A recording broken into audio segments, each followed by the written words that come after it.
Iniciando aqui mais um Café Quente Podcast. Antes de mais nada, eu queria agradecer as visualizações que ele tem tido, a interação do público e pedir para vocês seguirem a gente nas redes sociais. Isso é importante. No canal do YouTube, Café Quente Podcast, e aciona o sininho, curte, que isso também é importante para que a gente tenha mais divulgação. E nas redes sociais, @Rogério Cafeteira e Café Quente Podcast. Pessoal, hoje aqui tem um convidado que eu vou tem uma história longa de vida, mas ele tem e é meu amigo, né? Eu sempre aqui eu digo que das principais características aqui do programa é trazer sempre amigos. Ele já foi secretário de segurança, deputado federal, trabalhou no Congresso. Eu vou perguntar mais coisas para ele, porque ele tem uma lista extensa de trabalho. E é o nosso amigo, o deputado Aloysio Mendes. Aloysio, seja muito bem-vindo. É um prazer ter aqui você conosco. Eu que agradeço a oportunidade de estar aqui. Primeiro, parabenizar você pelo programa, né? Eu tenho acompanhado aí as suas entrevistas e, sem dúvida nenhuma, hoje o seu programa é uma referência na classe política do Maranhão. Eu quero te parabenizar por isso. Obrigado, Aloysio. Aloysio, antes para a gente começar, eu queria que tu contasse um pouquinho da tua história, né? De onde tu és, como tu veio para cá, tu veio para o Maranhão. Eu te conheci na época que tu trabalhavas da Polícia Federal e trabalhava na equipe do presidente Sarney. Eu queria te contar um pouquinho dessa tua trajetória profissional e política.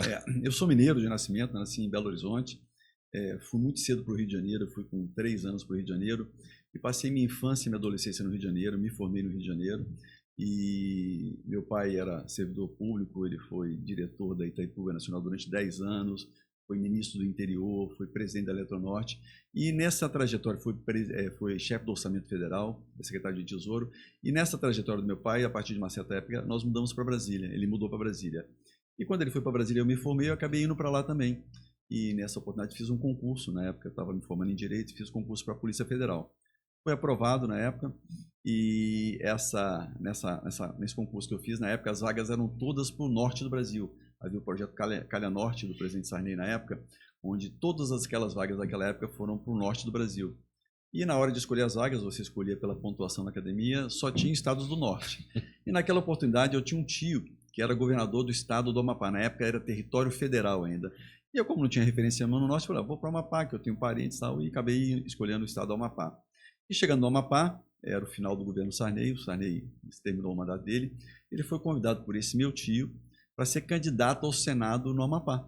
E eu, na época, estava na Polícia Federal lá, ele, como um ex-presidente, tinha direito a uma segurança da Polícia Federal, e esse meu time disse, olha, eu tenho um sobrinho que trabalha na Polícia Federal, uma pessoa da nossa confiança, por que você não escolhe para lhe acompanhar? Na época a campanha eram 6 meses, né? E eu fui escolhido para chefiar a equipe que acompanhou o presidente Sarney durante essa campanha dele, pré-campanha no Amapá. Daí a minha relação com o presidente Sarney.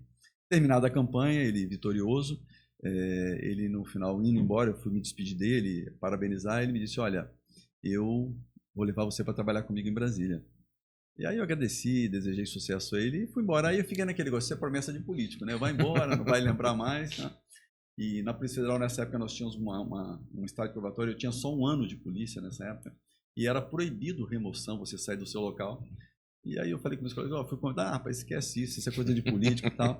E não foi minha surpresa, com 45 dias ou 2 meses depois que ele tomou posse como senador, eu recebi uma informação de Brasília, na época, todo ex-presidente tem direito a uma equipe de segurança vinculada à presidência da República. Uma época, era o general Homem de Carvalho, era o chefe da Casa Militar do Fernando Collor de Mello. Eu recebi um ofício da Casa Militar do presidente Collor para me apresentar em Brasília, porque eu tinha sido nomeado para a equipe de segurança do ex-presidente Sarney. E daí começou a minha vida, minha vinculação com o presidente Sarney. Acompanhei ele durante muitos anos, trabalhei quase 20 anos com ele. E isso me fez também me aproximar do Maranhão. As vindas do presidente Sarney ao Maranhão, eu vinha com ele, acompanhando ele, e aí estreitou-se esse laço. A minha vinda definitiva para o Maranhão, para morar aqui definitivamente, foi quando Rosiana Sarney se elegeu governadora do estado. Eu estive aqui na campanha dela, acompanhando o pai dela, e quando ela se elegeu governadora, o Maranhão vivia um grave problema de segurança pública. Uma infiltração do crime organizado em vários setores, do legislativo, do judiciário, da polícia. Você acompanhou isso, a CPI do narcotráfico, CPI do crime organizado. E o Maranhão vivia um momento muito difícil naquela época, né? E aí eu lembro que, na época, o diretor-geral da Polícia Federal era o Vicente Chelotti, um grande amigo meu, e eu assessor do presidente Sarney no Senado. O presidente do Senado, Sarney, era presidente do Congresso Nacional nessa época, e ele me pediu: Luiz, eu quero falar com o Dr. Chelotti, eu quero que ele nos ajude a cuidar de um problema grave no Maranhão de segurança pública. E eu levei o Dr. Chelotti falar com o presidente Sarney e com a Rosiana, e ele sugeriu uma força-tarefa para fazer uma operação no Maranhão naquela época. E eu vim coordenando essa equipe. Foi uma operação chamada Operação Impacto, que veio para o Maranhão na época, com um efetivo grande da Polícia Federal e com uma inovação na época, que era o uso de helicópteros nas ações policiais, que era uma novidade no Brasil, estava se iniciando no mundo isso. E eu vim coordenando essa operação. Nós trouxemos 2 helicópteros da polícia, e na época foi tão assim, exitosa essa operação, nós passamos 90 dias aqui, que diziam que nem galinha roubavam naquele período no Maranhão. E terminada a operação, a governadora agradeceu ao Vicente Chelotti, me agradeceu, e ela me chamou e disse: Aloysio, deu muito certo essa experiência nossa aqui. Eu queria que você me ajudasse a montar um grupo aéreo para atuar aqui na nossa Polícia do Estado. E foi assim, uma visão da governadora muito sábia, porque era uma inovação no Brasil. No Nordeste não existia nada parecido. E a gente começou o embrião do que era o GTA hoje o CTA, isso.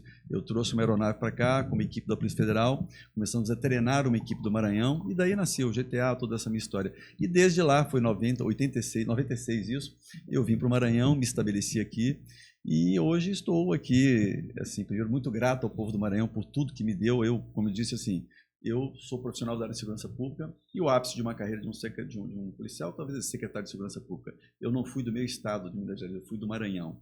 O Maranhão me deu 3 mandatos como deputado federal, coisa que muito pouca gente acreditava, Rogério. Eu lembro quando eu fui candidato a primeira vez, disseram: rapaz, você é louco. No Maranhão a política é muito familiar, é muito assim, cada um tem que ter uma vinculação. Você não é daqui, você é de fora. Vinha de uma secretaria difícil, que é a segurança pública, porque por mais que você trabalhe, você não consegue resolver os problemas, que o problema brasileiro é mais grave na área de segurança. Então diziam: você é doido, você vai se desgastar, você vai gastar o seu dinheiro e tal. Mas eu tinha um grupo de amigos e eu acreditava no projeto, né? E eu resolvi ser secretário, porque eu achava que a gente não muda a segurança pública fazendo polícia. A gente muda no Congresso Nacional, porque as leis brasileiras são muito benevolentes, muito favoráveis ao crime. E eu me propus a enfrentar isso. E fui exitoso, ninguém acreditava, né? Eu digo assim que é um projeto de Deus. Eu também, hoje, analisando a minha primeira eleição, não tem como não ter a mão de Deus nisso. Me elegi deputado numa eleição muito difícil, sem dinheiro, sem recursos, sem ajuda, inclusive, da governadora a quem eu servi. E não faço nenhuma crítica a ela. Ela tem direito, porque é o seguinte: era um projeto meu, e ela me alertou: olha, Luiz, isso não vai dar certo. A política aqui é diferente. Então, assim, ela tinha direito de não acreditar no projeto, ela tinha outras prioridades. Mas quis Deus que eu conseguisse lograr isso nessa eleição.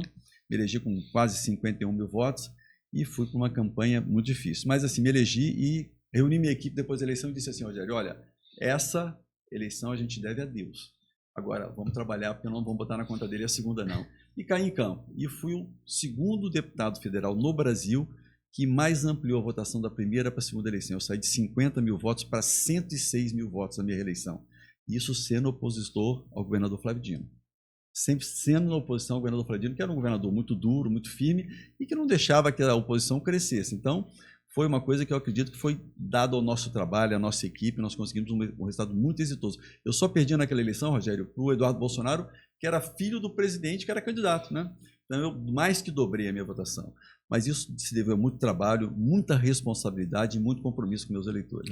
Eu sei da dificuldade, porque no Estado, com as características que o nosso tem, política, é difícil um deputado de oposição sobreviver. Porque tu acaba virando um alvo fácil, né, para o governo. Eu queria também me incluir eu não te achava doido, mas achava que não ia dar certo. Pois é. eu era do grupo que achava que não ia dar certo. Mas, Aloysio, tu falaste uma coisa importante, assim, eu queria, para a gente começar falando sobre Brasília. Eu, inclusive, ia fazer eu já tinha te convidado antes, e eu tenho uma coisa que eu não gosto muito de ficar elogiando muito o convidado, porque eu acho que não fica... Apesar de eu quero receber bem, mas não acho que transparecer, bajular fica... Não é o seu perfil também? Não é meu perfil. Eu acho talvez por isso que eu não seja mais deputado atualmente. Eu não tenho essa característica. Mas eu também não tenho e consigo sobreviver. Tem, mas é porque tu escolheu certo, foi federal. É mais... Dá uma certa independência. Dá mais independência. Mas, Aloysio, lá em Brasília agora, tiveram A gente vive um momento muito tenso, muito polarizado, onde a gente observa alguns exageros de alguns poderes, e aí eu acho que isso cria uma reação um do outro, né? Boa parte da população acha que o Supremo está exacerbando nos seus poderes, aí que isso gera uma reação do Congresso, e teve duas votações importantes. Eu queria que me falasse sobre elas, da tua posição e o porquê dessas posições. PEC da blindagem e a da anistia. Como tu votaste e por quê desse voto? Vamos começar pela PEC da blindagem, na verdade a PEC das prerrogativas. Certo. Né? Eu votei muito consciente naquela PEC por uma questão simples, Rogério. Está na Constituição e os deputados e senadores têm total isenção com relação às suas palavras e atos no exercício do seu mandato. E nós não estamos vivendo hoje mais isso no Brasil. E eu fiz isso com muita consciência porque é o seguinte, muita gente votou nessa PEC pensando no seu interesse próprio. Eu não respondo a nenhum processo judicial no Supremo Tribunal Federal, em nenhuma instância. Então eu não tenho por que votar numa matéria dessa com o intuito de me preservar. Eu sou uma pessoa que tem uma vida limpa, uma vida pautada nas coisas corretas, não respondo a nenhum processo diferente da maioria dos meus colegas deputados e senadores. Eu fiz aquela votação muito consciente no sentido do seguinte, é preciso se preservar o direito de parlamentares federais, estaduais, a poderem exercer o seu mandato com liberdade. E hoje a gente vive um momento muito difícil. Nós estamos vendo parlamentares usando da tribuna da Câmara, da tribuna do Senado, exercendo o seu direito constitucional, dado pelos seus eleitores, de expor a sua posição e de criticar algumas ações. Estão respondendo judicialmente por isso. Isso é um absurdo. A gente não pode permitir que isso aconteça. Então eu votei muito consciente, não me arrependo em nenhum momento disso. Apenas uma questão da PEC das prerrogativas que eu fui contra e votei inclusive contra na emenda, que é a questão de incluir presidentes de partido e outras autoridades naquela questão, mas no sentido de preservar a autonomia garantida na Constituição com relação a palavras e atos dos parlamentares. Eu votaria inclusive de novo. Não me arrependo, assumi esse voto e disse em todas as vezes que eu fui procurado exatamente o que eu estou lhe dizendo.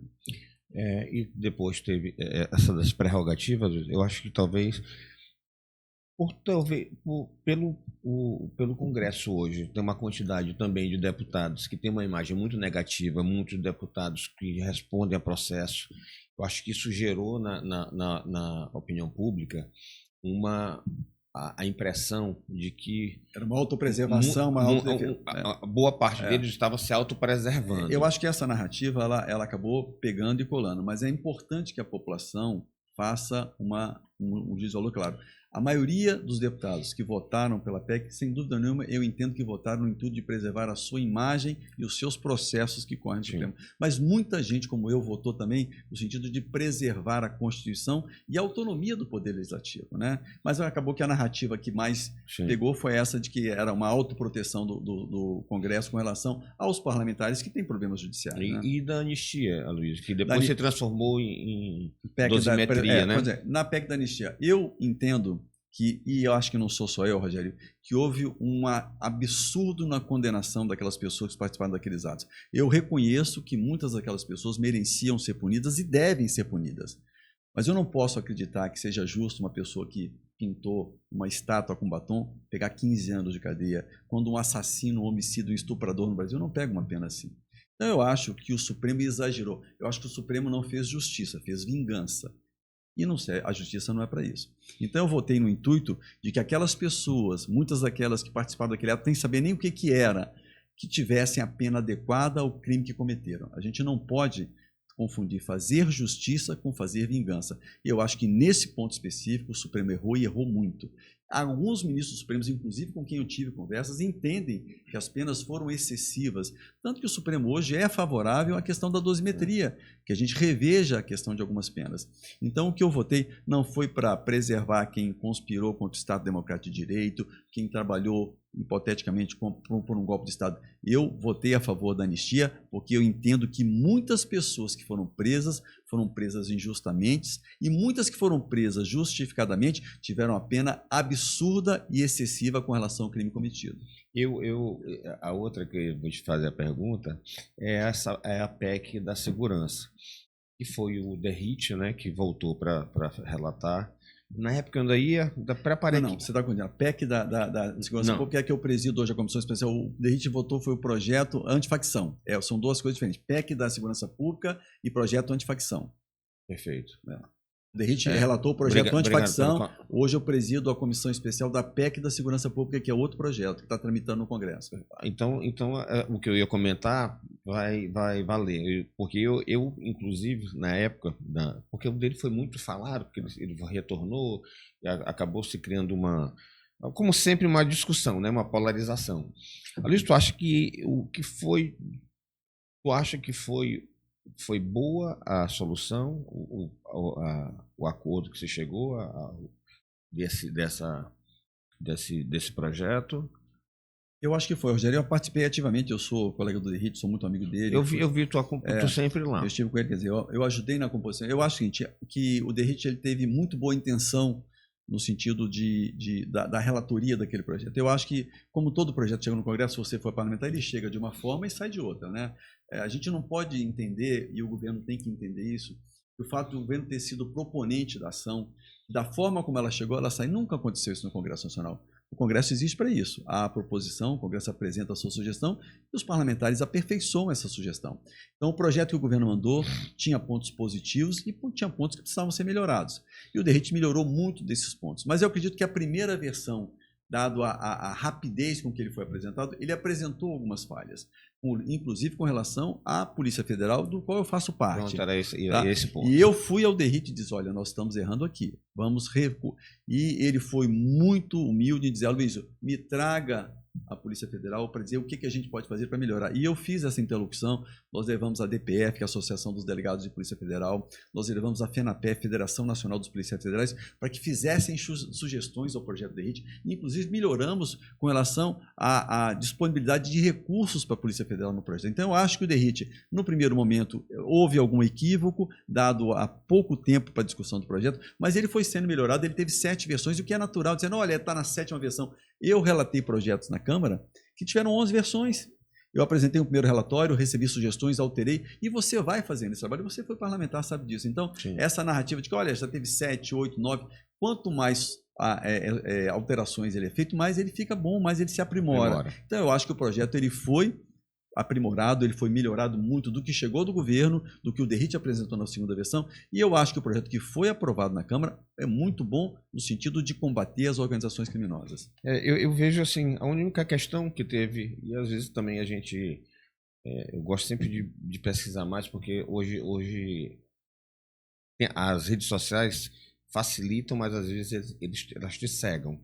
Então tu olha algumas coisas aqui, tu vai formando uma opinião sem conhecer de fato exatamente o que o projeto, por exemplo, nesse caso, tratava. E o que foi muito colocado era exatamente esse da Polícia Federal, que eu acho que é uma instituição independente de qualquer governo, porque é uma instituição de Estado. Eu acho que é uma das instituições que tem mais credibilidade no país. Eu assisti uma série, 3 toneladas, não sei se já assististe. Aquilo ali me deixou impressionado porque eu vi a importância que a Polícia Federal tem, o nível de seriedade e de honestidade que ela possui, e assim, e dificuldades que ela teve com outros segmentos da segurança, né? Eu acho que ele demonstra bastante a realidade da segurança pública no Brasil. Rogério, eu tenho assim muito orgulho de pertencer a essa instituição, que eu estou há mais de 35 anos na Polícia Federal. E você disse uma coisa muito importante, e eu vejo, teve um fato que me marcou muito. Polícia, geralmente, em qualquer país no Brasil, ela é vista com algum tipo de certa rejeição, isso é natural, né? E eu me lembro de um episódio, em 2022, eu estava em Brasília, eu era líder do governo Bolsonaro na Câmara, e fui convidado para um 7 de setembro, e estive lá no 7 de setembro na Esplanada dos Ministérios. E acompanhei o desfile, e vi uma coisa que me marcou muito. Quando passou a Polícia Federal no desfile de 7 de setembro, ela foi aplaudida de pé por todas as pessoas, mais de 10 mil pessoas que estavam na esplanada dos ministérios. Então isso é um fato que mostra a credibilidade que essa instituição tem hoje no Brasil.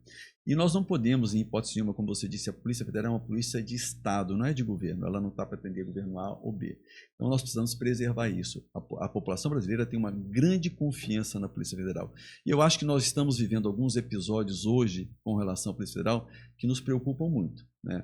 Que é o aparelhamento da instituição, é a tendência de que você tenha um viés mais político na instituição, e isso é um fato muito grave e que nós não podemos permitir, porque, como você disse, tem uma instituição hoje brasileira que goza de uma grande credibilidade junto à população, é a Polícia Federal. Aliás, eu sei que tu é bolsonarista, mas aí tu puxou um assunto e eu vou fazer uma provocação. É só uma observação. Esse negócio de que eu sou bolsonarista... De direita. É isso que eu digo. Eu sempre fui uma pessoa de direita, de centro-direita, e sempre fui conservador.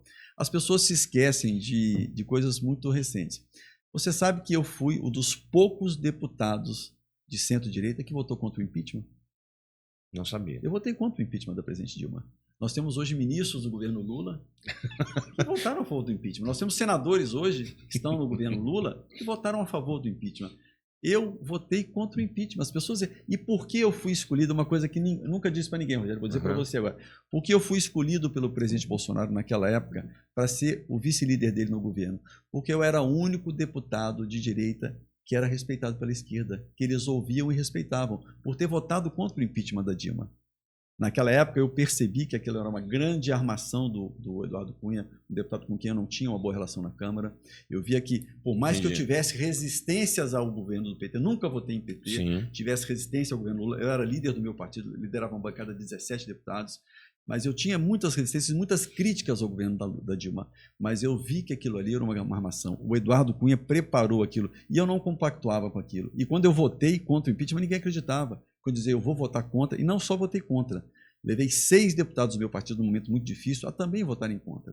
Então, assim, quando as pessoas dizem, Luiz é bolsonarista, não, as pessoas esquecem o meu passado. Porque hoje, às vezes, a gente começa a ficar rotulado. Eu até brinco outro dia. A gente brincando, conversando entre os amigos. Aí, se tu tem uma opinião diferente hoje, tem um grupo de amigos, e tem eu e um outro amigo, o Catulé Júnior, que é deputado. Então, dentro desse nosso grupo, nós somos agora, a gente fez até uma figurinha, nós somos carimbados de comunistas. Eu digo, gente, eu de comunista não combina, né? Mas hoje a polarização faz isso. Se tu tem uma opinião diferente de um segmento, tu automaticamente tu é colocado no outro grupo.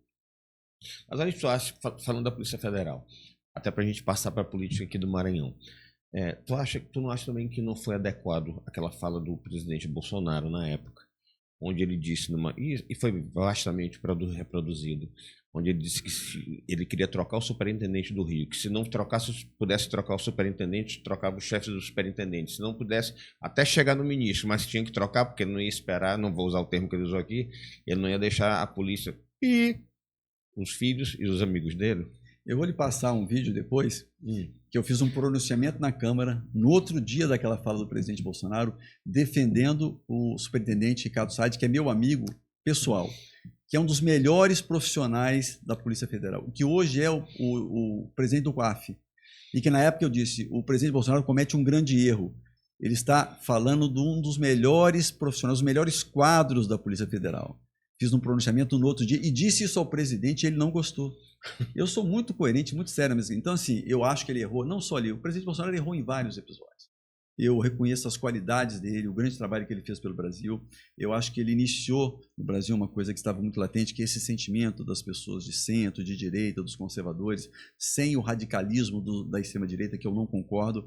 Ele fez muita coisa boa, mas errou demais. Errou na pandemia, errou na condução da questão da vacina, e eu dizia isso. Ele não gostava. Às vezes ele passava 40 dias sem falar comigo, eu como vice-líder dele, porque eu falava a verdade. Como disse na oportunidade, onde ele falou isso sobre o Dr. Ricardo Saad, superintendente da Polícia Federal, que tinha feito o melhor trabalho nos últimos 20 anos na Polícia Federal do Rio de Janeiro, respeitado por todos os profissionais. E por Dr. Ricardo Saad ser exatamente um homem sério, comprometido, ele não aceitava pressões. E isso desagradou o presidente e os seus filhos. E eu subi na tribuna da Câmara, vou te mandar esse vídeo, fazendo uma defesa veemente do Dr. Ricardo Saad naquela oportunidade. Eu falaste uma coisa que infelizmente acontece muito. quando a gente chega no poder, que eu te digo, porque meu tio já foi governador, então eu já vivenciei isso. Infelizmente, às vezes as pessoas que querem ajudar e que são amigos verdadeiros São vistas de outra acabam sendo colocados porque você começa a ser inconveniente. Porque as pessoas preferem, quando estão no poder, os bajuladores que sempre dizem que você está certo em tudo. Eu vivi muito isso no governo Bolsonaro. Aí havia um círculo de militares em torno do presidente, a gente falava às vezes a coisa para ele que ele não gostava de ouvir, mas ele ouvia, e ele até às vezes aceitava a ponderação, você votava no outro dia, ele tinha mudado de ideia, porque aquele círculo de bajuladores, não é nada disso. Então assim, eu acho que o grande defeito do presidente Bolsonaro, um dos grandes defeitos, foi ter cercado de pessoas que não tinham compromisso com o país. Luiz, vamos para cá, para o Maranhão. Vamos lá. Tu fostes, com o teu partido, aliado do prefeito Eduardo Braide. Me corrija se eu estiver errado, eu acho nas duas eleições. Agora ele é colocado como pré-candidato. Né? Ele nunca falou, mas eu acho que é até uma estratégia dele. Primeira pergunta. Quando a gente faz um apoio, isso é republicano, normalmente se fazem compromissos. Né? Porque você não vai só apoiar. Se você está apoiando alguém, você acredita naquele projeto e, naturalmente, você vai fazer parte da gestão para que esse projeto de governo seja executado. O prefeito Eduardo Braide foi correto com os republicanos no que foi tratado? Uma coisa curiosa. Primeiro que a minha primeira vez que eu apoiei o prefeito Eduardo Braide, eu presidi o PSC na primeira eleição dele, eu era presidente do PSC. E uma coisa que eu vou lhe dizer, e o prefeito Braide está aí para provar, né, é uma coisa clara, quando eu fui o primeiro presidente de partido a apoiar o prefeito Eduardo Braide na sua primeira eleição. Eu lembro que ele me procurou em Brasília, eu presidi o PSC nessa época, perguntou: Luiz, olha, eu sou candidato, você já tem compromisso, e na época o adversário dele era o Rubem Júnior, o Duarte, como eu era oposição ao governador Flávio Dino, todo mundo sabe, no Maranhão, e os dois candidatos orbitavam em torno do governador Flávio Dino, eu disse ao Braide: olha, você não precisa nem pedir o apoio, eu naturalmente ia lhe procurar, porque entre os candidatos colocados aí, a minha ideia ele apoia. E não fiz nenhum compromisso, disse a ele que eu estava com ele, que o partido estaria à disposição dele, e não fiz nenhum compromisso de espaço com o prefeito Eduardo Braide naquela oportunidade. Nenhum. Disse que estava apoiando ele porque não acreditava nas outras duas candidaturas por ser um deputado de oposição ao governador, e os dois candidatos eram candidatos que orbitavam em torno do governador. Ele me agradeceu muito e a gente foi para a campanha, estivemos juntos. Terminada a eleição, vitorioso do prefeito Eduardo Braide, uma coisa que me surpreendeu positivamente, ele me chamou logo no período de transição e disse: Luiz, quando eu lhe procurei, você me ofereceu o apoio do seu partido, você não me pediu nada em troca disso, mas eu estou aqui lhe chamando porque eu quero que você me ajude na gestão. Eu tenho esses espaços aqui à disposição do PSC, eu queria saber qual desses espaços você quer contribuir com o meu governo. Eu agradeci ele e disse: olha, Braide, eu preciso conversar com o meu grupo, eu não pensei nisso, a gente nunca fez uma colocação para você nesse sentido, vou me reunir com o meu grupo e vamos decidir dentro das opções. E na época nós escolhemos a Secretaria de Assistência Social, não, de Segurança Alimentar, Sensa. E o prefeito Braide foi muito correto comigo no sentido, quando ele me deu esse espaço, eu na época estava no governo Bolsonaro, eu tinha no Ministério da Assistência Social um grupo de pessoas que eu havia indicado. Nós fizemos um grande trabalho naquela época com a Secretaria de Alimentação, de Segurança Alimentar e a Secretaria de Assistência Social do Governo Federal. E ele foi muito correto, nunca interferiu, nós ajudamos muito a gestão dele naquele primeiro mandato. Eu lembro que naquela oportunidade nós distribuímos mais de 160 mil cestas de alimentação no Maranhão, distribuímos veículos para assistência da agricultura familiar, nós ampliamos o programa PA no Maranhão de 98 agricultores para mais de 1.000 aqui. Então nós fizemos um grande trabalho na Secretaria com o apoio do prefeito Eduardo Braide. Veio a reeleição. Novamente estávamos com o prefeito Eduardo Braide, novamente um candidato de oposição, na época era o Duarte Júnior, com quem eu não tinha nenhuma relação, nenhuma afinidade. Continuamos com o prefeito Eduardo Braide, sem fazer nenhuma outra colocação sobre espaço na secretaria. Vencida a eleição, eu já presidente do Republicanos, um partido maior, o prefeito me chamou e disse: Luiz, eu acho que a secretaria que vocês ocupam hoje, ela tem um tamanho pequeno para o tamanho do seu partido hoje. Vamos fazer uma colocação e tal, e me ofereceu um outro espaço no governo, que era a Secretaria de Assistência Social, uma estrutura muito maior, muito mais capilaridade, e nós assumimos a secretaria e continuamos fazendo um grande trabalho ao lado do prefeito Eduardo Braide. O prefeito Braide tem uma maneira muito peculiar de trabalhar. Ele não é muito afeto como você disse, muita bajulação e tal, mas é uma pessoa, no meu ponto de vista, muito correta nas suas posições. E a gente não pode deixar de dar a ele o mérito pela grande gestão que ele tem feito, Rogério. Mas o que me fez hoje não estar com o prefeito Eduardo Braide, você falou uma coisa muito importante. Quando eu fui procurado, tenho uma relação de amizade com o governador Brandão há mais de 30 anos, desde que eu cheguei ao Maranhão. Tenho uma grande amiga e grande aliada no governo, que é a presidente da Assembleia, Iracema Vale, minha parceira desde o primeiro momento na política. Temos uma grande afinidade, uma grande amizade pessoal. E ela, desde que ela assumiu a presidente da Assembleia, ela sempre tem me chamado para compor o governo, para fazer parte do governo. Ela fazia isso sempre, né, que a gente estava junto. Eu disse, Iracema, eu estou muito bem com o Brandão, eu não sou oposição ao governador Brandão, eu estou com o prefeito Eduardo Braide, não tem essa necessidade de ir para o governo. Mas ela insistiu, e um dia me levou para conversar com o governador. Onde ele me sugeriu, Luiz, nós queremos você aqui no nosso grupo, você é uma pessoa que eu tenho uma relação muito próxima há mais de 30 anos, você é uma pessoa, a gente respeita a sua atuação parlamentar, entendemos que você é um parlamentar que pode nos ajudar, você não quer vir nos compor com o nosso governo? E aí o que eu fiz? Eu estava com o prefeito Eduardo Braide, nunca me disse que era pré-candidato ao governo, nunca tocou nesse assunto comigo, nunca ventilou, e eu procurei o prefeito Braide e perguntei se ele seria candidato ao governo. Ele disse que não sabia, que ia tomar essa decisão mais à frente, e que naquele momento eu não estava pensando nisso, estava pensando em tocar a cidade de São Luís, de fazer o mandato que o povo tinha dado para ele. E eu disse, olha, eu estou sendo convidado pelo governo, estou sendo convidado para ocupar um espaço no governo, e isso é importante para o meu grupo. Eu tenho 24 prefeitos que me apoiam, e para esse grupo de prefeitos é importante que eu passe a ter um espaço dentro do governo. Ele disse, fique tranquilo, se lá na frente eu decidir ser candidato, a gente volta a conversar. E daí a minha decisão de compor o governo do governador Brandão. Mas assim, sem nenhum tipo de problema com o prefeito Eduardo Braide, nunca tive nenhum tipo de atrito com ele, muito pelo contrário, uma relação extremamente respeitosa de ambos os lados e, no meu ponto de vista, eu já ouvi algumas críticas com relação ao prefeito Eduardo Braide, ele nunca deixou de cumprir um único compromisso feito comigo, durante o período que eu estive ao lado dele. Eu te faço essa pergunta porque, como tu tem mais tempo com ele, e aí vamos se falando. A gente era muito próximo, eu e o Eduardo, aí depois nos afastamos um pouco por uma bobagem. Que às vezes, se é um aliado e determinado assunto acontece, determinado fato acontece, você nem liga. Mas quando você tem uma relação de muita amizade, uma besteirinha te deixa magoado. O Neto Evangelista, a gente voltou a se falar aqui. A gente passou 3 anos e tu vai rir, porque a gente parou de se falar. Porque ele deixou de me seguir no Twitter. Ele teve aquela questão da candidatura dele a prefeito, aí ele teve um desentendimento com o Flávio, e eu acho que diante disso ele acabou, como eu tinha uma ligação muito forte com o Flávio, ele acabou também levando para mim essa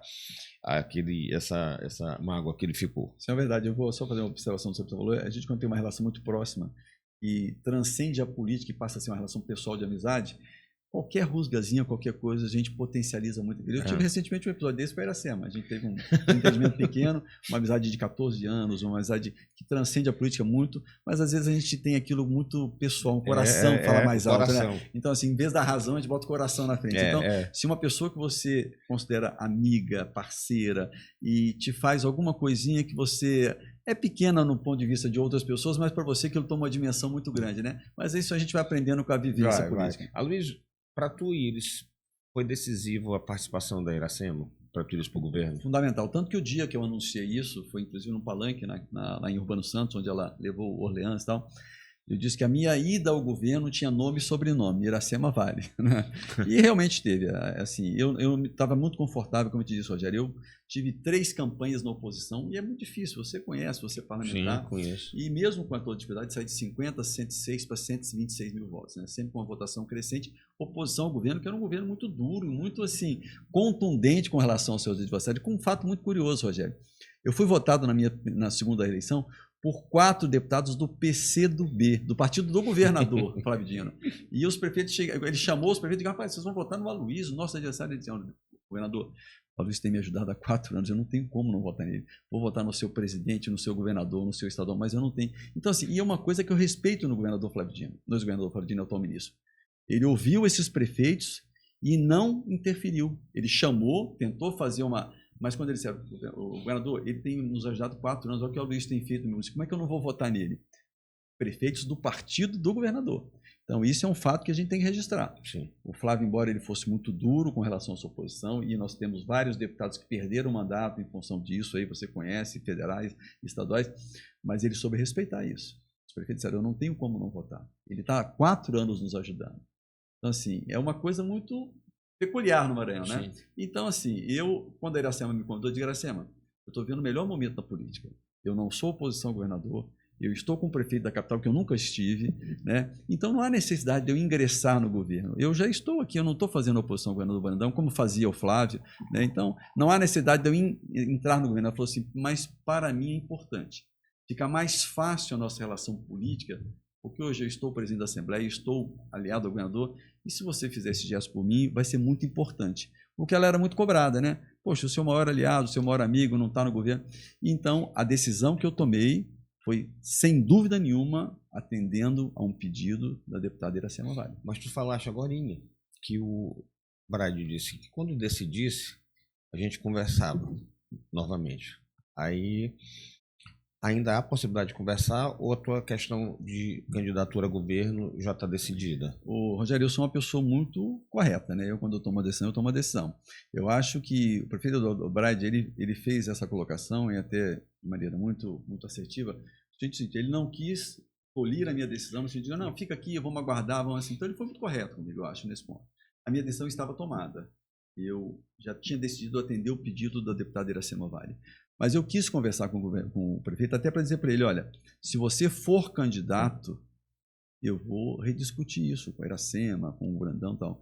Mas ele não me sinalizou em nenhum momento essa pretensão, muito pelo contrário, sempre me disse, me mostrou, demonstrou pelas suas atitudes que o projeto dele era concluir o mandato de prefeito, o qual ele tem feito com muita dedicação e com muita competência. Não podemos, de forma nenhuma, tirar isso do radar. Então ele me deixou muito à vontade e a minha decisão foi não só para atender ao pedido da Iracema, que sem dúvida nenhuma foi fundamental, mas também aos meus 24 prefeitos que me apoiam, que sem dúvida nenhuma tiveram a partir daí um atendimento mais assim, prioritário, mais proximidade com o governo. Aloysio, que eu ia te perguntar, agora até com essa me fugiu aqui a pergunta, que já estava na cabeça. Porque eu queria tratar de um assunto de Imperatriz, mas eu tinha uma questão antes. Que essa questão da eleição de Imperatriz teve muita repercussão. Mas pronto. Mas o que eu queria te perguntar antes, a saída do Republicanos da gestão de Brade foi uma opção do partido ou foi o Brade que pediu a secretaria de volta? Não, eu acho que é uma questão de coerência, né, Rogério? Deixa eu te falar. Hoje há claramente uma divisão entre a administração da Prefeitura de São Luís com o governo do Estado. Existem hoje, embora o prefeito de Brade nunca tenha declarado ser pré-candidato a governo, é claro e é nítido que existe esse projeto em andamento, né? As pesquisas dizem isso e a gente entende que isso vai acontecer. Eu, no meu ponto de vista, isso vai acontecer. O prefeito Eduardo Brade, ele talvez não vai deixar passar essa grande oportunidade pela grande gestão que tem feito. As pesquisas nacionais dizem que hoje ele é o prefeito mais bem avaliado do Brasil de capital, né? Isso se deve ao grande trabalho que ele fez. Então, assim, é natural que se eu estou compondo um outro governo que hoje está em polos opostos, não seria coerente da minha parte insistir na manutenção de uma secretaria que me foi dada num trabalho junto ao prefeito Eduardo Brade. Não teria coerência nenhuma disso. Então, independente do prefeito pedir a secretaria ou não pedir, eu pedi ao secretário Júnior Vieira, que ocupava aquele espaço, que fosse o prefeito e dissesse para ele que o cargo estava à disposição dele. Isso é uma questão de coerência. Eu não poderia ficar com o pé em cada canoa, né? Sim. Aloysio, e agora vamos para uma questão de Imperatriz. Teve uma repercussão muito grande aquela questão. Eu vou te falar uma coisa e depois eu queria que tu fizesse um comentário e me dissesse se essa versão é verdadeira. O que foi comentado? Que na época, a Mariana, que era deputada pelo seu partido, suplente, você se licenciou para ela assumir, me parece que o esposo dela também trabalhava contigo, sempre foi uma aliada e você sempre deu muito apoio para ela. Na eleição de prefeito, ela naturalmente foi buscar, de alguma maneira que eu não sei qual foi, o apoio do PL. o que eu soube foi que o Bolsonaro ligou para o Valdemar fazendo um pedido. Ele não se dava bem com o Josimar, ele não gostava do Josimar, o Josimar não gostava dele, mas ele queria fazer um pedido para o Valdemar. Que o partido, o Maranhão tinha 217 municípios, ele só queria o apoio do PL em um município, que era Imperatriz. Valdemar falou com Josimar disse que faria esse gesto. Inclusive, o que eu soube é que ele até desfez já uma coisa que estava encaminhada. Primeiro tinha o franciscano candidato, o franciscano depois desistiu, eles estavam, eu acho que em conversas, agora não lembro se é JP ou Rildo. Sei que aí, após esse pedido, o Josimar atendeu e fez. E o PL passou a participar da coligação da Mariana. Só que também, segundo me falaram, existia um acordo que a Mariana, após a eleição, se ganhasse, ok. Mas se ela perdesse, ela teria que ir para o PL para ser candidata a deputada federal. E que também ele teria colocado algumas questões sobre a tua participação. Quando ele estivesse no palanque, você não estaria, e quando você estivesse, ele não estaria. Ou, aí é que eu quero que tu me conte, ou nenhum dos dois estariam nunca. E aí teve um episódio onde o Bolsonaro foi a Imperatriz. E tu foste no mesmo voo que ele. Ali, me contaram que já teve o primeiro desconforto dele. E a Mariana, segundo me relataram, a Mariana foi dizer para ele que não tinha culpa, não sabia que tu ia e tal, que foi um acaso, tu veio junto e tal. Tudo bem. Aí depois teve um outro evento lá. E onde foi feito um banner, o Brad, inclusive, estava presente nesse banner e da participação dele lá. E aí tinha a tua foto e não tinha do Josimar. Tinha do Galego, salvo engano. Não, era o do vice, que era o vice da Mariana. Era eu, o vice da Mariana, a Mariana... irmão do Léo Cunha. Ribinha Cunha. Era eu, o Ribinha, o Brad e a Mariana. Não tinha o Galego, não. E aí, isso já criou... O Josimar também não gostou. E aí foi criando um atrito. E foi ter um evento que, segundo nas rodas de fofoca contam, que ia ter um evento lá. Esquece esse evento. E o Josimar não estava na foto e pressionaram ela para ela te desconvidar. Eu queria que tu pudesse contar pra gente essa historinha e essa versão. Uma retrospectiva da história de Mariana. Isso. Mariana foi, quando eu presidi o Partido Podemos, estava filiada no nosso partido para ser candidata pelo Podemos a deputada estadual. Na época eu estava em uma parceria com a Maura Jorge, né? Foi para o PSL para a gente fazer uma composição de dois partidos para fazer a candidatura da Maura. E Mariana filiada no Podemos. Na antivéspera da data final de filiação, ela se desfiliou do partido, foi para o PSL, sem me comunicar, sem falar nada. Já foi o primeiro momento, prometeram mundos e fundos para ela, que ela fosse PSL e tal. Acabou indo, não se elegeu, não cumpriu nada com ela. E terminada a eleição, ela me procurou arrependida, que tinha feito um gesto e tal, e a gente ficou sem se falar. Eu assumi, na época, o PSC, e Mariana, querendo ser pré-candidata a prefeita, né, de Imperatriz, não encontrava legenda, me procurou na época. E eu não só a recebi, esqueci o passado, a recebi, como fiz mais. Na época eu era vice-líder do governo, com uma estrutura muito grande no governo. Eu peguei Mariana Carvalho sem experiência administrativa nenhuma, sem experiência em gestão, e levei ela para ocupar uma pasta no Ministério da Cidadania, onde eu tinha o ministro era ligado ao nosso partido, eu tinha uma secretaria forte lá, levei ela para coordenar nacionalmente o PA, um projeto que tinha um orçamento de 6 bilhões de reais. Então, ela ficou um ano como coordenadora nacional do PA, o que deu a ela visibilidade. O Maranhão fez várias entregas, cresceu politicamente, eu andei com a Mariana em todo. E eu me lembro de um fato muito importante, Rogério. Eu lembro quando eu fui apresentar a Mariana ao ministro Roma, que era o ministro da Cidadania, e apresentei, o cargo já tinha sido, o presidente já tinha autorizado a nomeação dela, ele me chamou, quando ele conheceu, levei a Mariana no gabinete, nós tiramos uma foto, fizemos um vídeo, ele me chamou e falou assim: deputado Aloysio, essa moça não é muito jovem, muito inexperiente para ocupar uma pasta tão importante. Eu digo, eu avalizo Mariana Carvalho, é a minha palavra, pode ficar tranquilo. E ela fez um trabalho excelente lá dentro, não podemos realmente tirar dela esse mérito. E isso deu a Mariana uma visibilidade e uma capilaridade grande no Estado. Fiz várias entregas, eu botei Mariana como presidente do Republicanos Mulher, PSC Mulher no Maranhão, dei a ela todos os louros, abri mão do meu mandato quando ela teve que sair do Ministério, próximo da eleição de prefeito, para que ela tivesse mais visibilidade, apresentei ela à direita do Maranhão, ao Bolsonaro, ao Eduardo, todo mundo, abri as portas para ela, apresentei ela toda a minha relação muito boa dentro do Congresso Nacional e fiz de Mariana uma política que ela não tinha, uma dimensão que ela não tinha, né? E aí fizemos o trabalho dela para ser candidata a prefeita de Imperatriz, levei ela ao Marcos Pereira, nosso presidente, financeiramente ajudei a Mariana durante a sua pré-campanha toda e começamos a caminhar no projeto. Só que tem gente que gratidão e lealdade são fatos muito difíceis na política, você conhece disso, né? E comecei já a observar alguns gestos, algumas posições da Mariana. Quando houve essa conversa sobre o PL, ela me perguntou: Luiz, a gente não pode caminhar sozinho, o PL está sozinho lá, e a gente precisa trazer o PL. Eu digo, você está autorizada a procurar o PL e tentar fazer uma coligação dele, mas não bote o deputado Josimar nesse teu projeto. Eu não tenho nenhum problema com relação à vinda do PL, o presidente Bolsonaro realmente fez esse gesto junto ao Valdemar, dizendo que queria, mas que não queria o Josimar, e nós combinamos isso. O PL viria, mas que, até porque o Josimar naquela região tem um nome muito pesado e ia comprometer o projeto político da Mariana.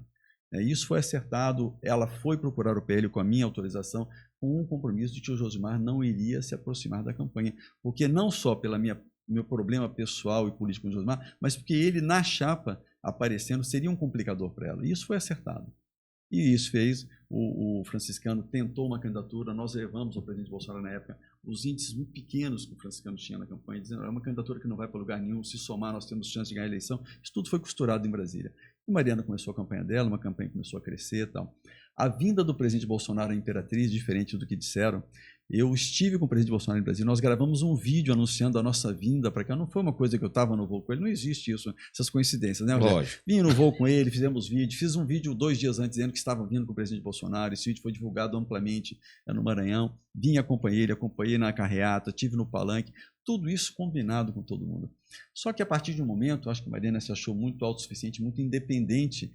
Ela não precisava mais do presidente do partido dela ao lado dela. E começou a fazer alguns gestos que eu comecei a interpretar. Conversei com o presidente Marcos Pereira, e mesmo assim continuei ajudando e aportando recursos e fazendo o que era possível, né? Bom, fomos para a eleição, Mariana no segundo turno. Aí houve a mudança de chave. Quando ela foi para o segundo turno, eu tive uma audiência num dia depois com o prefeito Eduardo Braide, e disse: Luiz, poxa, a Mariana foi para o Braide ganhou a eleição, eu fui cumprimentá-lo, poxa, a Mariana foi para o segundo turno lá em Imperatriz, Luiz, eu quero te agradecer o que você tem feito por mim, quero fazer um gesto para você. Liga para a Mariana e vamos combinar de eu ir lá em Imperatriz, fazer um momento com ela, tá? Eu estou prefeito da capital, ganhei a eleição no primeiro turno, talvez seja bom para o projeto dela. Liguei para a Mariana, digo: eu estou aqui com o prefeito Eduardo Braide, está se propondo aí para a gente fazer um evento, tá, o que você acha? Muito bom, tal, vamos marcar. Marcamos a data da ida do prefeito Eduardo Braide. O prefeito Eduardo Braide está aí como testemunha viva desse fato. E aí preparamos a viagem, marcamos a viagem. No dia do embarque, 2 horas antes de eu pegar o voo, eu recebo uma ligação do marido da Mariana. Dizendo: olha, deputado, eu tenho uma situação aqui que eu queria botar para o senhor. Tal. De que foi? Não, é porque o pessoal do PL se reuniu aqui e disse que não admite que o senhor esteja aqui hoje no evento, porque o senhor sabe essa relação. Eu digo: como é que é a história? Eu estou levando o prefeito Eduardo Braide, eu consto, e vocês querem que eu não esteja presente, o presidente do partido da Mariana? Não, eu queria que o senhor entendesse. Deixa eu te falar uma coisa: o candidato não é você, quem é filiado a um partido não é você, é a sua esposa. Eu quero falar com ela. Não, ela está no evento aqui, quando ela chegar, ela vai ligar para o senhor. Aí deu meia hora, a Mariana me liga: olha, deputado, tudo bem? Como é que está o senhor? Presidente, como é que está o senhor? Estou tudo bem. O Ivanildo falou com o senhor, eu falei: falou, mas eu quero ouvir de você. O que está acontecendo? Não, o senhor sabe, esse negócio do PL, eles estão botando aqui uma condição, que se o senhor estiver aqui presente no nosso evento, o PL vai abandonar minha campanha. Eu digo: Mariana, então você está me dizendo que o Josimar, presidente do PL, presidente de direito, que de fato não é ele, está te pressionando para o presidente do seu partido, que tem feito tudo o que fez por você, que está levando o prefeito da capital aí para um evento contigo, que não vá ao evento? Eu queria que o senhor entendesse. Não, eu não vou entender. Eu não vou no evento, mas a partir de agora você está por sua conta e eu vou dizer à população de Imperatriz o que aconteceu. Você se vendeu para o Josimar.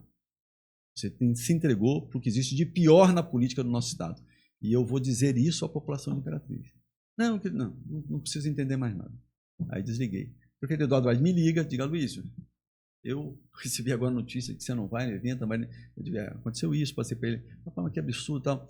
Eu digo assim, mas deixa eu te falar, eu sei que você tem um projeto político. Eu sei da importância da sua Imperatriz, do segundo colégio eleitoral. Fique muito à vontade. Se você quiser, não, eu vou lá, vou falar no seu nome, vou dizer da importância do seu apoio aqui e tal.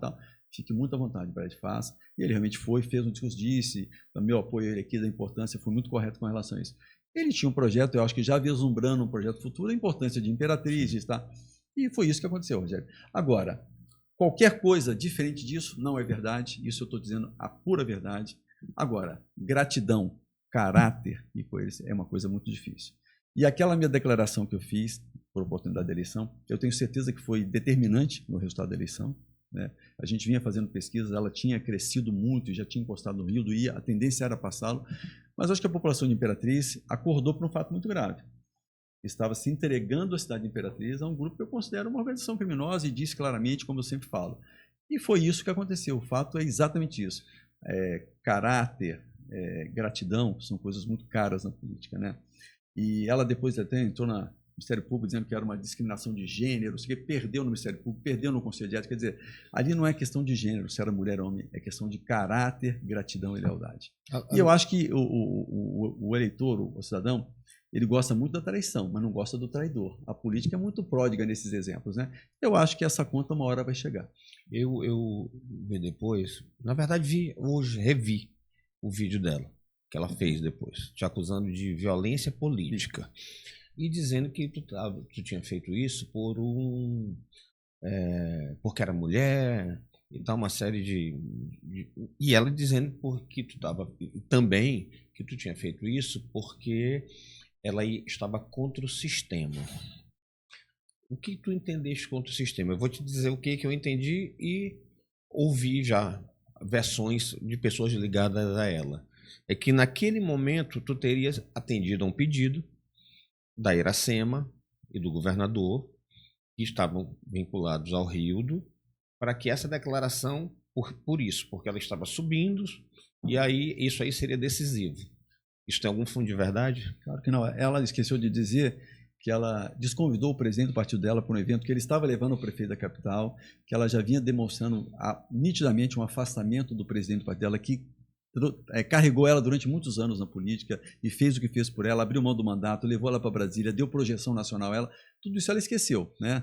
Ela quis se vitimizar. E até uma coisa curiosa, uma pessoa que se diz de direita, de centro, usar esse vitimismo de que a mulher está sendo, quer dizer, tanto que ela entrou no Ministério Público Federal com uma denúncia com relação a isso de discriminação, o Ministério Público desconheceu a denúncia, disse que não viu nem fumaça de discriminação, era uma questão política apenas, entrou no Conselho de Ética do partido, quando também perdeu em 3 instâncias. Então, assim, é claro que ali não é uma questão de discriminação com relação a gênero, é discriminação com relação a caráter e postura, né? E, assim, eu não tinha nenhuma... se eu tivesse qualquer tipo de colocação de interesse político em Imperatriz, eu estaria compondo o governo do Rio do Amaral, eu estaria ocupando espaço no governo do Rio do Amaral, nunca pleiteamos, nunca ocupamos e nem quis fazer isso. Agora, o que eu fiz ali foi uma questão que é muito cara para mim, é defender coerência, gratidão e lealdade.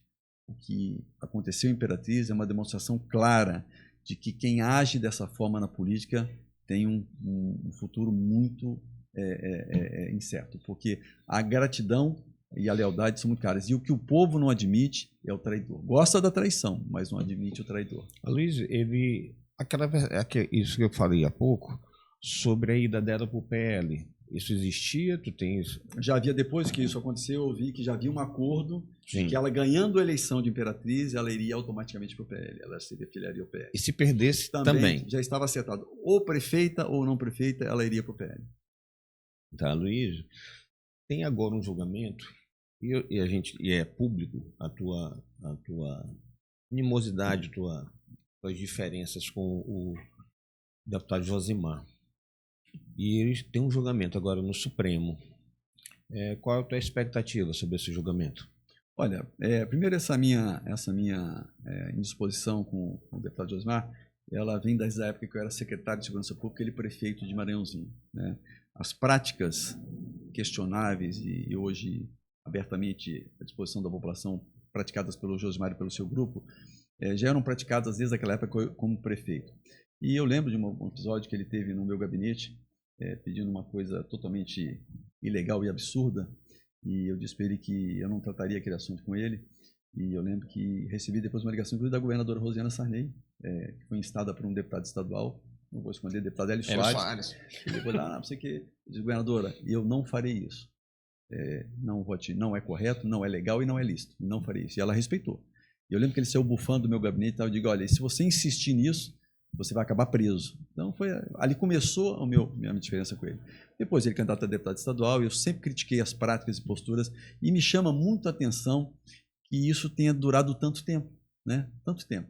Ele já está no terceiro mandato, um de estadual, 2 federais, com práticas que o Maranhão todo conhece. Eu preguei no deserto muito tempo com relação a isso, mas hoje eu acho que tem uma corrente muito grande política no Maranhão que entende que essas práticas do deputado Josmar não podem se sustentar mais. Eu tenho um fato curioso, eu não vou dizer o nome do deputado, que me procurou no mandato passado.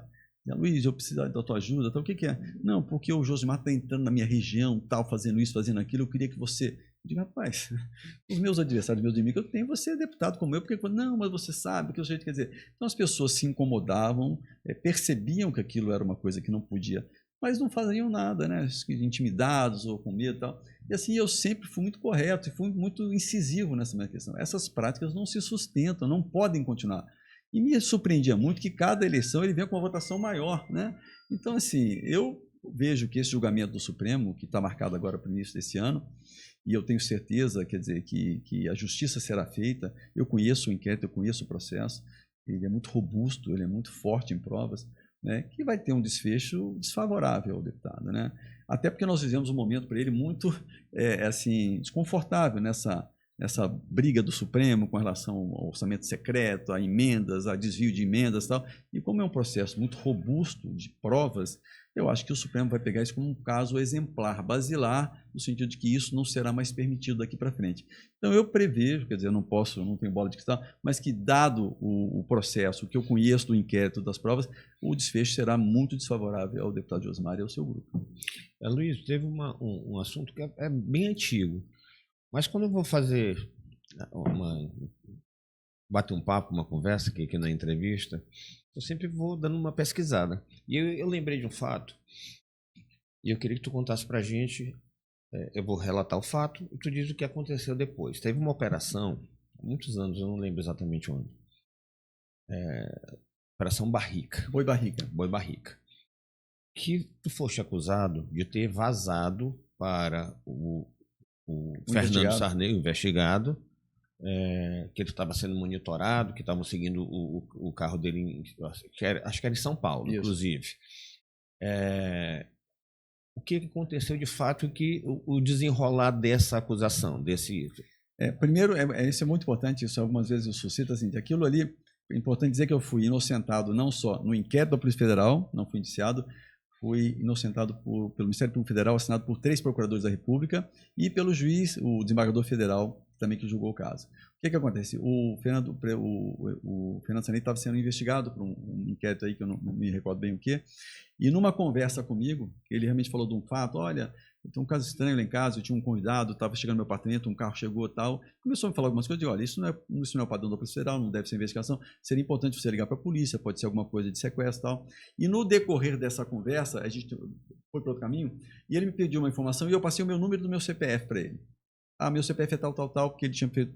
E aí, o analista que pegou aquele dado, disse, olha, isso é o número de um processo, né? Então, vamos investigar e tal. Pediram a minha prisão, inclusive, em função dessa interceptação telefônica. Quando eu fui ouvido e fui perguntado o que é isso, eu digo, olha, isso aqui, eu falei, realmente, é uma ação que não é típica da Polícia Federal, você está seguindo o investigado. Você chega na portaria do prédio e vem cá, esse fulano de tal mora aqui com a foto, isso não é padrão da Polícia Federal, né?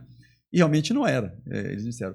E com relação a esse número, eu digo, você já viram esse número do meu CPF? Aí eles foram ver o meu CPF, o seu CPF. Então, assim, foi um conjunto de mal-entendidos que levou ao analista que analisou a informação equivocadamente a imaginar que eu estava vazando o número de um processo.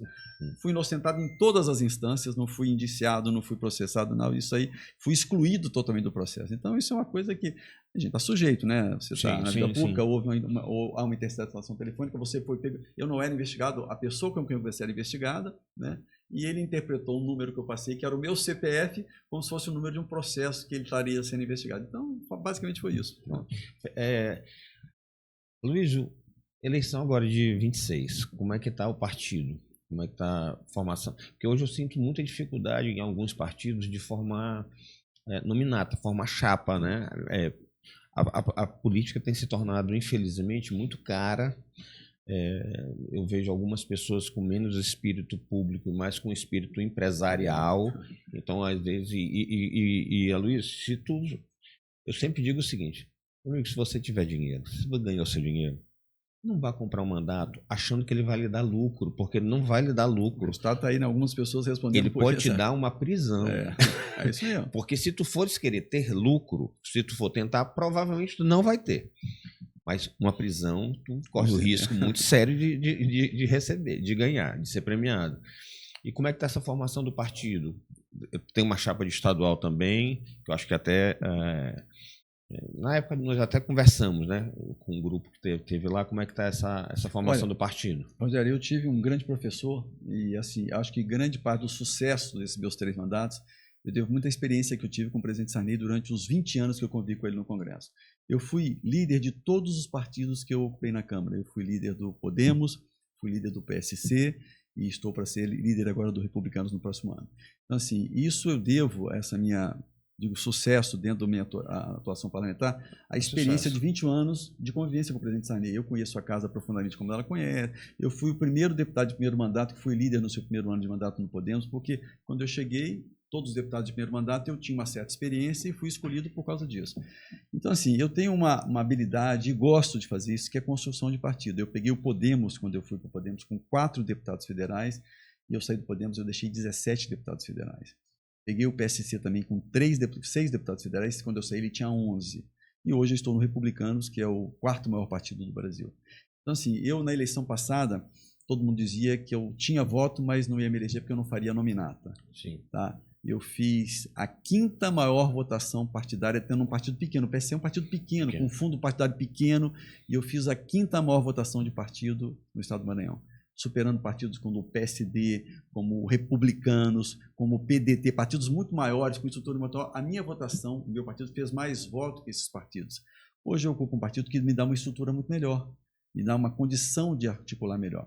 Nós estamos com uma nominata muito boa para federal, né? E a minha nominata de estadual, eu fiz um acordo com a deputada Iracema Vale, você sabe disso, e ela está montando essa nominata. E eu acredito que nós faremos de 4 a 5 deputados estaduais. Dada ela tem uma grande política, tem hoje uma habilidade muito grande, preside a Assembleia e tem essa articulação em vários municípios. Então, assim, nós estamos com um partido muito bem montado, tanto para estadual quanto para federal. Nós temos um compromisso com o presidente Marcos Pereira de fazer 2 deputados federais nessa legislatura aqui. E estamos caminhando muito fortemente para conseguir esse projeto. Tá? Temos o apoio do governador Brandão, do Orleans, tive uma conversa muito profícua com o Orleans anteontem sobre a montagem dessa chapa. Eles estão ajudando muito fortemente o partido. O presidente Marcos Pereira tem interesse grande na eleição de mais um deputado federal aqui e numa bancada estadual, está nos ajudando inclusive financeiramente com o fundo eleitoral, aprovisionando o recurso que a gente possa apoiar esses candidatos. Então eu vejo assim que a gente está caminhando para um projeto muito exitoso, Rogério. Nós fizemos 24 prefeitos na última eleição, né? Mesmo não estando no governador, ainda associados ao governador, que é uma dificuldade. Por exemplo, eu perdi muitos candidatos que se elegeram porque o governo foi lá, tem os instrumentos para isso, mas mesmo assim elegemos 24 prefeitos, né? Foi um projeto muito exitoso da eleição de deputados de prefeitos, e eu acredito que também para a eleição de deputado estadual e federal, o Republicano sairá muito fortalecido dessa eleição. Eu te desejo sucesso. Luiz, tem alguma pergunta que tu gostaria de ter respondido e eu não fiz? Não, eu acho que a gente conversou sobre quase tudo, né? Claro que se a gente tivesse falar mais, a gente ia ficar aqui 2, 3 dias. Eu tenho muita coisa. A minha passagem, a minha chegada no Maranhão, a minha história na segurança pública do Maranhão é uma coisa que eu me orgulho muito. De todos os projetos que eu tive na vida, eu já fiz muita coisa na vida. A coisa que eu mais me orgulho, que mais me traz alegria, ter exercido o mandato aqui de coordenador do GTA, como piloto de helicóptero, como primeiro comandante, porque foi um projeto, Rogério, que assim, ninguém acreditava. Primeiro que no momento onde não se falava nisso, falar em helicóptero policial, em 1996, quando as pessoas diziam aqui, mas você é um preço de helicóptero, você compra 50 viaturas. Segundo o modelo que eu implantei aqui, que era um modelo híbrido, quer dizer, você ter uma força policial composta por policiais civis, federais, militares e bombeiros, ninguém acreditava que ia dar certo, né? Eu fui um visionário, eu acredito nisso. E a todo mundo dizia, isso não vai dar certo, isso não vai dar certo. Hoje deu certo, é um projeto que todo o Brasil conhece, que todo o Brasil admira. Nós somos, durante muitos anos, referência em policiamento aéreo, e é o projeto que eu mais me orgulho. Primeiro que eu tenho paixão por voar, eu tenho, assim, minha terapia. Eu continuo voando, continuo como piloto, né? Então, assim, quando tudo está meio nebuloso, eu faço 1 ou 2 horas de voo, parece que as coisas todas se clareiam, né? Então, uma das coisas que eu tenho muito orgulho, assim, que me dá muita alegria, foi ter sido o primeiro, o fundador, o criador, o idealizador e o primeiro comandante do GTA, hoje CTA.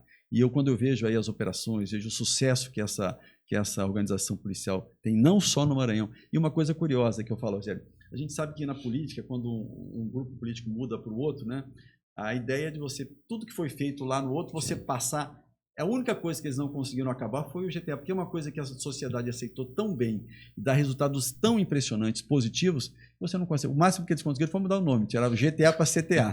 Pois é, isso é uma marca de que é uma coisa que deu certo, tem dado certo e que hoje faz parte da vida do cidadão maranhense. Então, essa talvez seja assim, dentro de tudo que eu realizei na minha vida profissional, e fiz muita coisa, não só como profissional da área de segurança pública, como deputado, tem muitos projetos importantes aprovados, que são leis hoje, projeto de tornozeleira eletrônica em agressores de mulheres, Cadastro Nacional de Pedófilos, muitos projetos que eu acho que são muito importantes para a sociedade, mas uma coisa que eu me orgulho é ter sido o primeiro, o fundador, o criador e idealizador do GTA, que hoje para mim é uma marca, não só no Maranhão, mas no Brasil. Luiz, muito obrigado pela tua participação, assim, a gente já tinha combinado antes, mas tu tem uma agenda. Deputado e presidente de partido, eu sei que a agenda é corrida. Eu passei muito tempo como deputado e hoje eu sinto uma diferença de convivência com meus filhos. Depois que passou, foi que eu fui ver. Eu passei 10 anos onde eu fui, sei lá, 10, 15 vezes buscar um filho e levar no colégio. A atividade política acaba tomando conta da vida da gente. Então, eu te desejo sucesso nessa próxima eleição, mais um mandato, que eu era daqueles que não acreditava no primeiro, mas agora, atualmente eu já penso diferente, a gente conversa com muita gente, tu tens uma fama, uma imagem de uma pessoa correta, de cumpridor de compromisso, e isso é importante, muito importante na política. Então, muito obrigado pela tua participação e muito sucesso para ti, meu amigo. Eu que agradeço. Só você, eu lembro quando eu saí do primeiro mandato para o segundo, eu ouvi muito um termo aqui que eu aprendi aqui. Rapaz, o Luiz é deputado bananeira, só dá uma vez, né? Rapaz, isso é deputado bananeira, só dá uma vez. E já estou no 3º mandato, indo para o 4º, se Deus quiser. E assim, com muito trabalho, muita dedicação. Eu sou um deputado que trabalha muito, Rogério. Muito, muito, muito mesmo, viu? Mas muito obrigado e quero lhe parabenizar. Eu tenho sido um fã, assim, do seu programa. Eu tenho visto as suas entrevistas. Você hoje é uma marca, uma referência na política do Maranhão, justamente por essa forma de você tratar o assunto. Você não tem viés ideológico, não tem viés político, não direciona e deixa a gente muito à vontade para falar sobre tudo que a gente tem vontade aqui. Parabéns aí e sempre que possível me convide para estar aqui. Obrigado, Luiz. Um abraço. Um abração, Luiz. Encerrando aqui mais um podcast Café Quente. Não esqueça de seguir a gente nas redes sociais e muito obrigado pela audiência.